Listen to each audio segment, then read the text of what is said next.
Welcome back to Ferris Sports Update. Time to check in with Bulldog men's and women's tennis, joined by head coach Mark Doren. And Coach, first of all, welcome to the show. Yeah, thanks, Rob. Obviously, started GLIAC play this past weekend, but your team, both your teams have been well underway here. A lot of matches here over the course of the past month or month and a half. Yeah, it's been nice to get back to the flow of things after a few difficult years, weird scheduling. But yeah, we got off really hot playing some regional matchups, and then had a great trip down to Florida and really learned a lot from our teams and got to play against some really stiff competition, some of the top teams in the country, and show that we belong. And it was a great trip for us. What's it been like? Obviously, it started last spring, having the men and women play on the same day, double headers, and then that kind of continued over here into this season. Yeah, it just creates a great environment. It separates the two teams as far as when we play at home, because we play at one time and one at other. A lot of the other times we might play at the same time.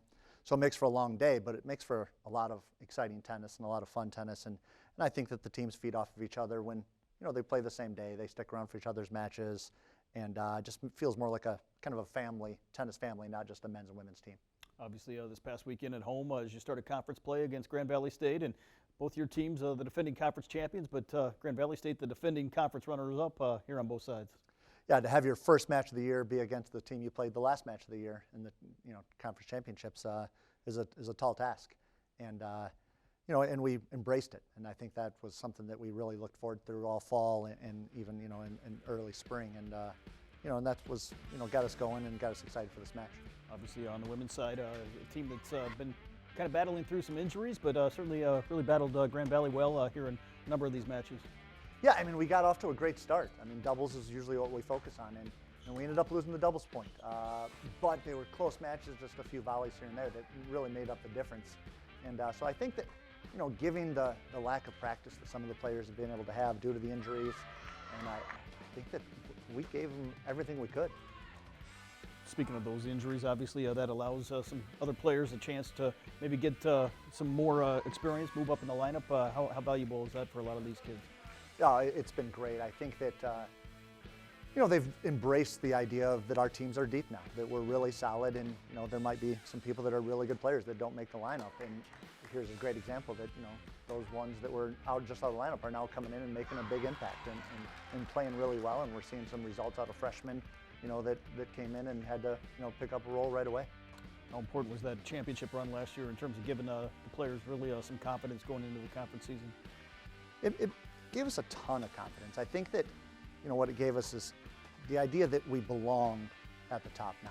We had some years that we weren't there, and now they feel like they belong there. And when we walk into other clubs and other facilities against other teams, even regionally and nationally, there's a little bit more of a swagger amongst the women's team that they feel they deserve to be there, and they've been seeing it for many years on the men's team, and now they feel they're there.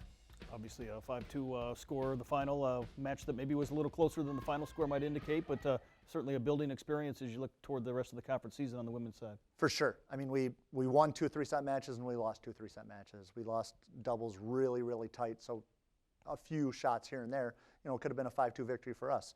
So, the hurt or the loss hurts, but I think that they took it in the right way and will rebound well.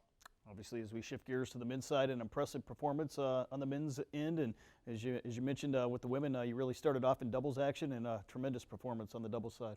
Yeah, in my 4 years here at Ferris, it's probably the most intense, high-energy doubles I've seen. We came out with that attitude and that plan. We had a few midweek substitutions in the lineup, and so some of the guys hadn't played much together. So we were a little nervous at that, but wow, did they step up. And the energy was so high. We moved really well. The crowd was into it. And I think that really set the tone for the rest of the match. Obviously, you have some veteran experience on the men's side, some leaders that have been around the program for a number of years. Yeah, our number one singles, Matisse, this is his 5th year. He's taken advantage of that extra year and really is picked up as a leader on our team, both on and off the court, emotionally, mentally, and everything. And when they're on that first court, everyone just kind of feels it on down. It trickles down to each court. And him and Josh and Ayush, 3 seniors that have been in the lineup for years and continue to push. And each of them have grabbed an underclassman as a partner and really just kind of, went crazy with their experience and really pushed the whole team. Obviously, the doubles performance kind of carried over into singles action. Got a big 6-1 win over Grand Valley State, and a number of players that really played well over the course of the day. Yeah, it was neat. With Matisse at the one singles, he's always going to play the other team's best player, and he really takes that role on. And he ended up getting a win today, which really you could feel it. Everyone just kind of, the rest of the court just kind of take a deep breath and just kind of say, you know what, we got this. And then throughout the lineup, we have a lot of youth at the rest of the middle of the lineup, and in this experience was some of their first experiences. Alessandro on the screen right now, it's his first GLIAC match, so he didn't really know what to expect. The guys told him it was going to be intense, but he didn't know it was going to be this intense, and they really stepped up.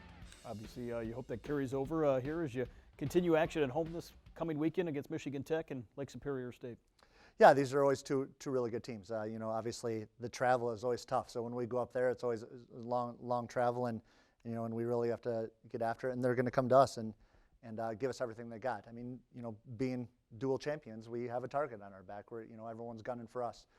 And I think that getting off against a top team this weekend, and showing that we can play well and we belonged, we can go to this weekend not overconfident, but we believe that this is a good weekend for us, that we can really get a couple wins and use that momentum the rest of the season. How important are these matches this weekend, knowing that you've got a tough road schedule, I guess, ahead of you here in the conference? Yeah, it's the last two home matches for the men. The women do have one at the end of the season, so it's important to get some home wins before we go in, and then the following weekend we play Davenport, and Davenport men's team, for the first time in school history, is ranked in the top 20 in the country. They're playing really well, so I think this is a big weekend for us to work on some things, hopefully get a few wins, and go into the next weekend, excited and feel like we can take it after then. Well, Coach, thanks for the time. Congratulations on the great start, and best of luck here coming up this weekend. Yeah, thanks, Rob. We'll be back with more Ferris Sports Update right after this.